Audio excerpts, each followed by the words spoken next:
onda que basicamente nos solicita in vista di dinamica di relazione entre il governo di America e il governo di Venezuela, nos paesi del Caribe non sta esento di crisi energetica e sue conseguenze per prezzi alti di energia, agua e corriente, entre otros, che sta affettando nos comunità, nos pueblo e nos economia fuertemente. E nos pedinan para rispettando che dinamica di relazione entre America e Venezuela, que un Caribe, ¿no? Tem países del Caribe, pero vamos para obviamente para Aruba, está pasando por un momento tan difícil que el precio de agua y corriente, entre otros, alto, do que o preço de petróleo, que afeta o preço de todo outro combustível, principalmente combustível pesado, heavy fuel oil, que nós, na FEMSA, RDA compra para vender com o web, que se nós logra de por compra heavy fuel oil, e na ponta de como botar insistir peta de origem venezuelana, para sobre a indicação de mercado não está com o desconto que você tem no momento aqui na Venezuela,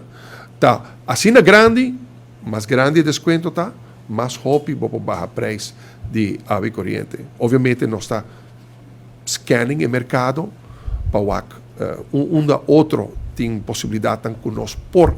tem alternativa, mientras tanto, que nós estamos em processo aqui com o governo de América. Pensei também a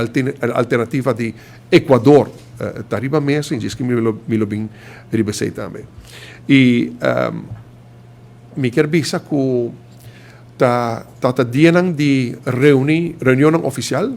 com diferentes representantes do Departamento de Estado, Department of State, Department of Energy e Department of Treasury. Me visa, me quedou um reconhecimento na Embajada de Holanda, na Washington, de embajador para os ministros plenipotenciários, Jocelyn Cruz, Jocelyn Kusutim, na Embajada de Holanda, Nantur, reunião preparatória para nós vai reunião aqui com a Comissão de Aruba e promete reunião em Yanang também, o staff de Embajada de Holanda apoiando-nos. E sei que faz uma diferença grande para país maneira Aruba, com chiquito nos portar, porque o apoio de plataforma de reino holandês está dando-nos